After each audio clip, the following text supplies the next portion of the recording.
Hello and welcome to The Drum. I'm Tim Palmer. Coming up today, how the federal government plans to change the culture of the Defence Force. Grand vision or grand folly? We look at the National Broadband Network. And later, the opposition's Malcolm Turnbull joins us for his view on that.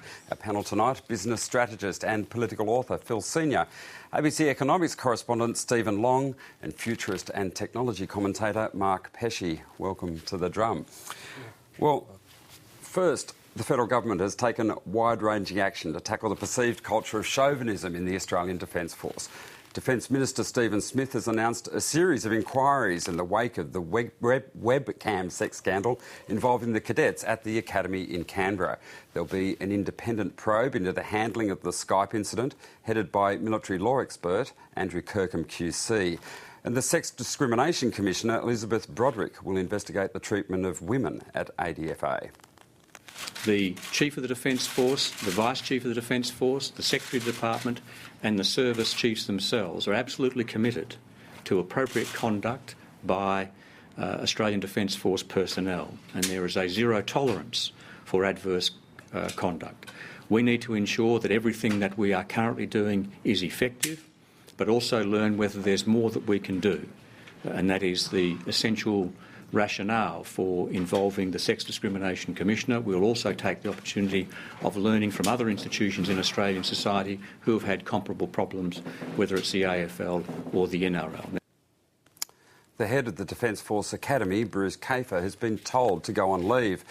The Chief of Defence says that's for his sake as well as the department's. In these circumstances, it's very stressful for Commodore Kafer and his family. He has been subject to abusive and offensive phone calls and the like, and the environment is such that it is important that he go on leave.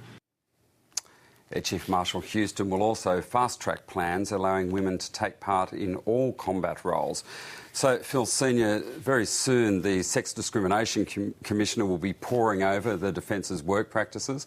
They've been told to accelerate the pace at which women get a whole range of new roles, including potentially combat roles. If, as some say, there is a boys' club within the ADF, how will that club like this? Yeah, look, I can't imagine that they're going to like it. As you say, given the ambit of the different reviews that we heard outlined today, it's going to shine a light on a lot of different issues in defence, around the culture around bullying, around the treatment of women, also around some of the transparency issues. So I can't imagine it's going to do anything other than ruffle a lot of feathers. That said, I think it clearly needs to happen. I think one thing that everyone seems to agree on is that there has been and is a problem in defence around the underlying culture in terms of aspects around bullying and treatment of women, but perhaps even beyond that to around then the way defence actually handles these issues when they emerge, whether there is perhaps the transparency and accountability that there needs to be. And even if that's just a perception that the community has that there isn't that transparency, that in itself is a problem. People need to believe that these things are being handled appropriately and professionally. And away from the webcam inquiry, which was expected, how broad a commission, if you like, has the Sex Discrimination Commissioner got? Well, to this point, it's not actually clear, but if you took the sort of on the widest reading of what we heard today, it does suggest that there's scope for her to make recommendations right the way across the Defence Force in terms of the way it treats women, in terms of the positions they rise to, in terms of what they are and aren't allowed to do, etc., etc. And I think that makes a lot of sense, because it's easy for us all to say there's a cultural problem, but what do you actually do about it? And I think one thing that we can be confident of is that you're only really going to change a perceived problem with the way women are treated in the Defence Forces when you have more women reaching the senior echelons of the Defence Forces and being able to influence the culture from there. And so hopefully the review will allow that scope for those sorts of recommendations. Stephen Long, it's almost as if the Minister's taken advantage of a breach here to potentially create a seismic shift within the Defence Department, or won't it work out that way? Well, it does look as if there is an attempt to impose some cultural change, and I think that it's long overdue.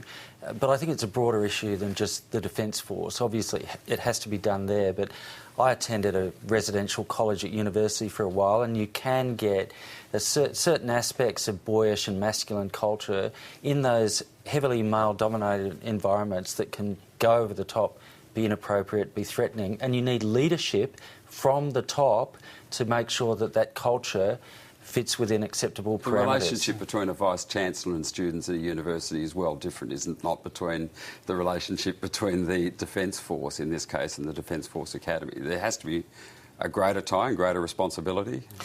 Indeed there does, but what I'm arguing, I guess, is that you really need to have the discipline, the leadership coming from the top to set parameters and direction and make it very, very clear.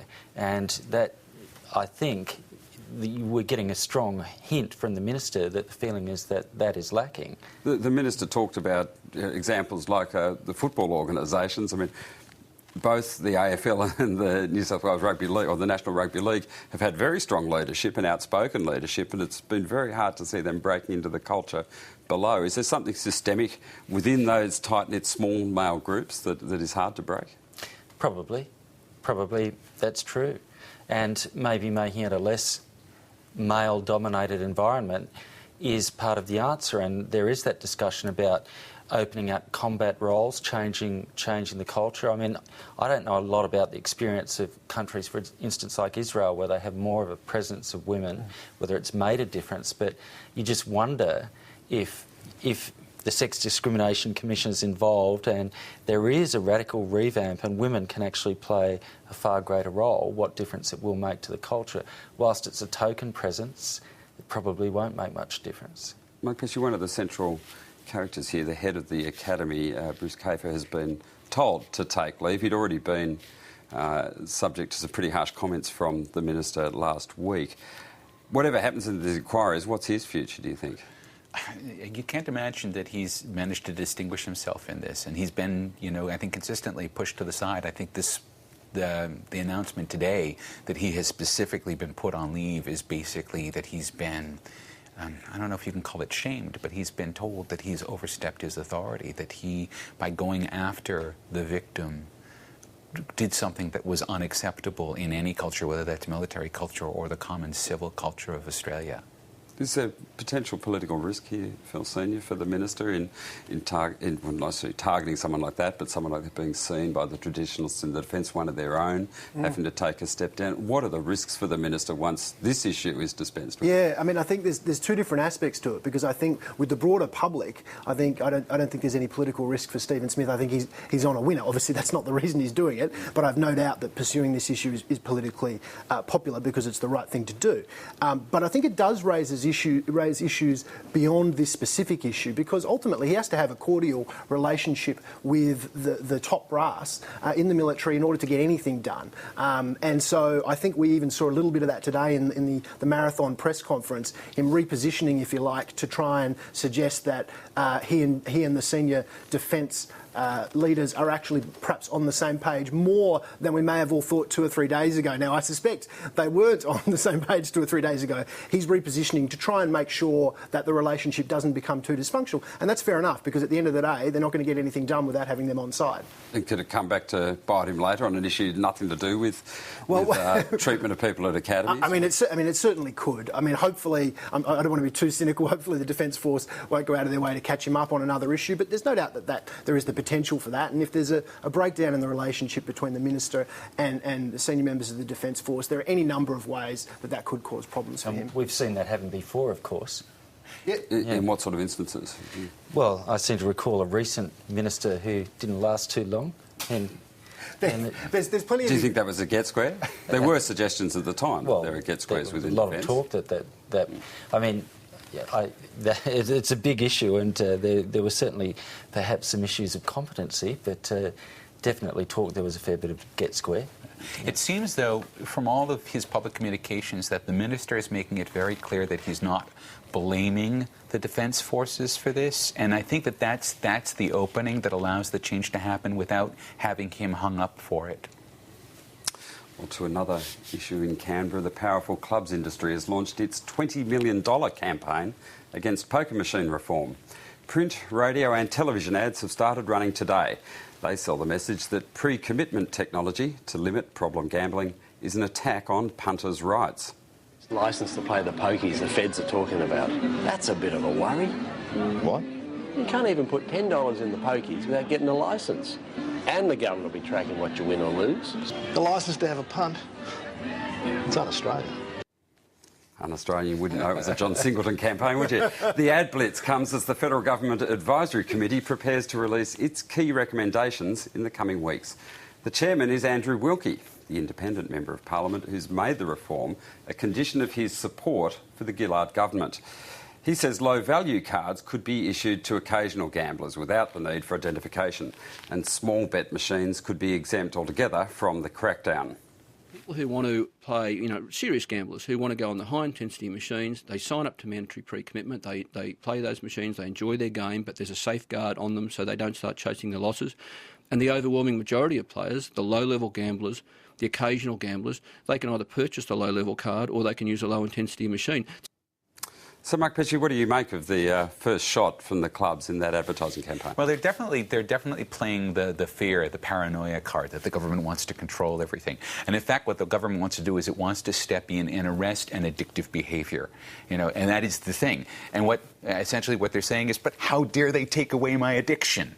That's how they're playing it. And yet, if you step back and go, well, they're doing it because it's an addictive behaviour, and we're doing what we can to put a circuit breaker in there. And hopefully that voice will then come out as the counterbalance to the argument that, yes, this is an intrusion against your personal liberties, but on the other hand, we're also preventing you from putting a financial gun to your head. Well, is it much of an intrusion against your personal liberties? I mean, they talk about it as a licence to punt. I mean, just as an occasional punter, you can walk into a TAB without a licence as it stands. You can go to the racetrack without any card or an identification and place a bet. The one place where you can't go in without any identification is my local RSL club, or a club where you either need to have a member's card or sign in with a ticket, or you can't claim you're winning. So what would be the difference effectively from this card, from what you understand, Mark?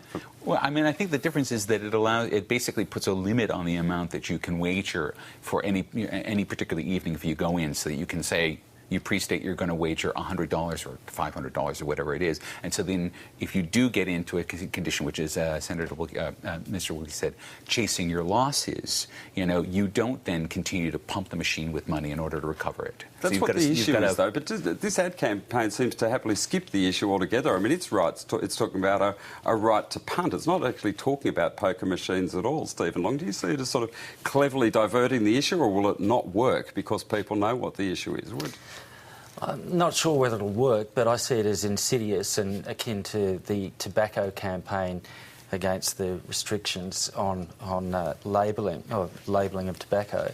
I mean, I think that they're making false claims and trying to blow the dog whistle and appeal to a visceral emotional level when there's clearly a problem. The Productivity Commission, the bastion of economic rationalist thought, libertarian in general in its outlook, has come out and said that there needs to be controls in this industry, that we need this kind of pre-commitment and we need to sort of rein it in because there is an addictive culture. And I would go further and argue that there's something off in many ways about the whole way we've constructed the licensed club scenario, where they get massive exemptions and a leg up commercially with tax breaks and what have you, supposedly because they're providing a community service. I think it's highly questionable, and that this is they do provide services, though. They sponsor local sports teams. Yeah, they do, but and the like. How much of it, how much of that is a veneer over what they're really doing? And what they really are doing is pushing gambling, and I think it's pretty unhealthy, and that they really deserve to have it stuck right back to them. Well, Phil, you're setting aside the rights and wrongs. Can this government withstand a $20 million well-organised campaign? Well, actually, to be honest, on this issue, I suspect they can. I don't think this issue will galvanise the broader public against the government in the way that, say, the ads on the mining tax did. Why is that? Because I think the arguments that have been put forward by the panellists probably resonate with most people. Most people recognise that actually this isn't some fundamental impingement on their rights, and to the extent it is, it's being done for a greater good, which is that, there are a small number of problem gamblers who represent 40% of the total losses of the industry. So there's this sort of greater good, and I think